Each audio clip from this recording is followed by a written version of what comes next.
Alright, all you ghosts and ghouls of the video gaming world, welcome to the Devil 6 Premiere Edition of the DJ Smokey's Tales from the Disc.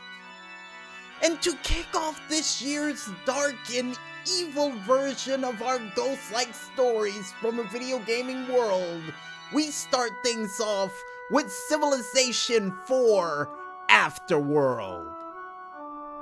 So with the approval of a violent society, I think it's time for us to have a close encounter of the third kind like no other, as we get ready to paint the ghoulish picture.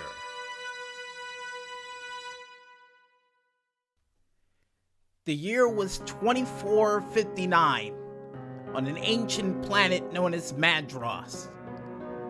Human life as we know it already discovered every known planet in the galaxy and decided to send researchers to this one ancient planet to discover new life on this one planet and a cure against an evil mutation that was known as aberrants.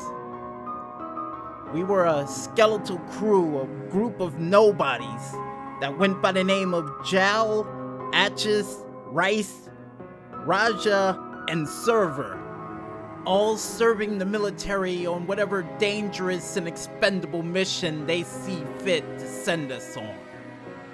This was supposed to be our last mission. We were sent down onto the planet Madras in search of the scientists who went missing 7 days ago from the recording they sent to our very ship. And we already knew there was a bit of dissension in rank between Raja and Server, as both of them could never truly agree on how to handle a mission, seeing the fact that Server was known to cut and run and leave everybody behind at any cost just to survive. Once we reached the planet's surface, we knew something was wrong. There was a light fog and a whole bunch of ancient scriptures off in the distance. And when we went off to the distance to search these ancient scriptures in search of the scientists, we would run into one of the horrifying creatures of this planet that went by the name of aberrants. A feral creature with rubbery-like skin and flesh that can be easily torn into, but a creature so radioactive that if it touches you, you turn into one of them. We screamed over the radio system, "This wasn't supposed to be a rescue mission! There was supposed to be no life on this planet!" The orders on the other side of the intercom would be plain and stale, telling us, "Your orders still remain the same. Rescue the scientists, collect the data, and leave at any cost." And as we continued going through this dark, ancient planet that was void of all life but these evil mutated creatures, we would slowly but surely begin to realize that these creatures were once human. Turns out the scientists that we went to rescue were the scientists who caused this planet to go to hell in the first place. Each and every single last one of these creatures had name tags on the side of them in long numbers, meaning that these creatures that were formerly human were not only human, but prisoners on this planet that were also doubled over as test subjects, expendable just like us. With only a tiny shoulder light to guide us, we finally would come across the scientist who caused this whole mess and was given our orders to extract them off the planet immediately. But what those scientists forgot to tell us is that there was something more dangerous on this planet than the Abratus.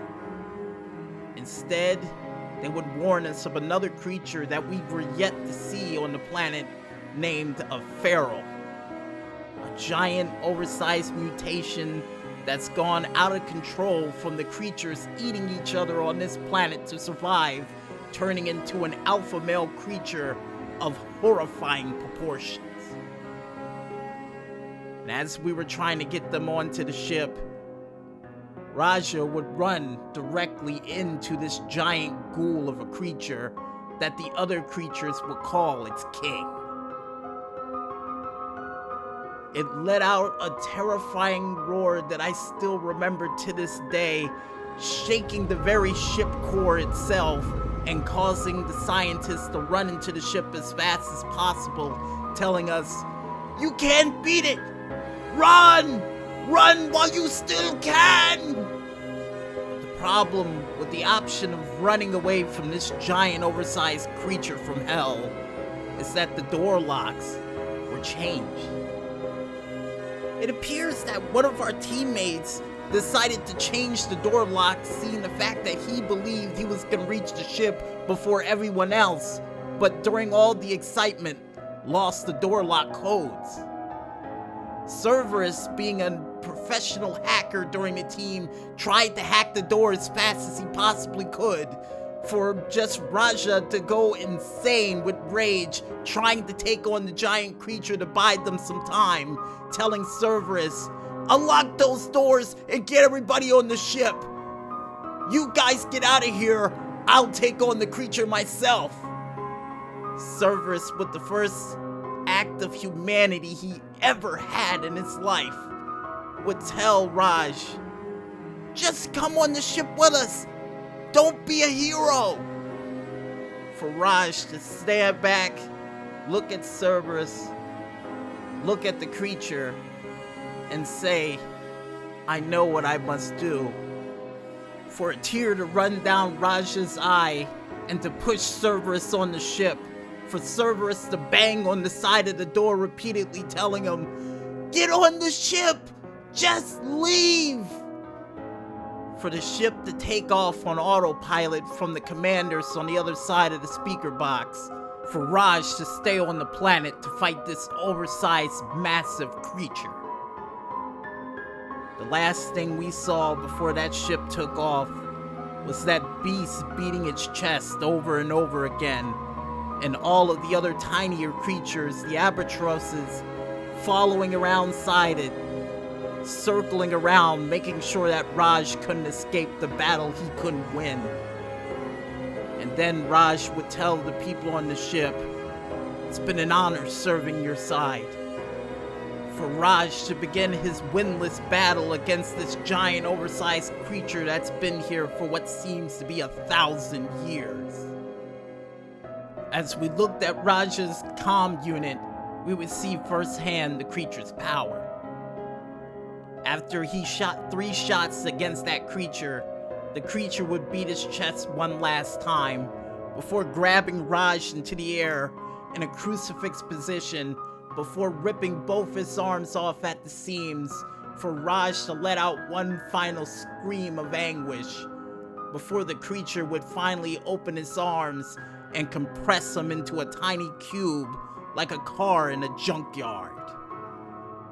And to this day, this would be the last time anybody would ever go toward this planet, and would be considered uncharted amongst all the charts in the Earth sector. But some would say anybody who would fly next to this planet can still hear the screams of that juggernaut beast waiting for its next victim or opponent.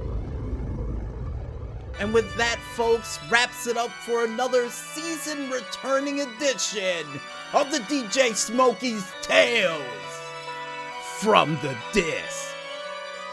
And with that, we'll be back with more right after this. So stay tuned.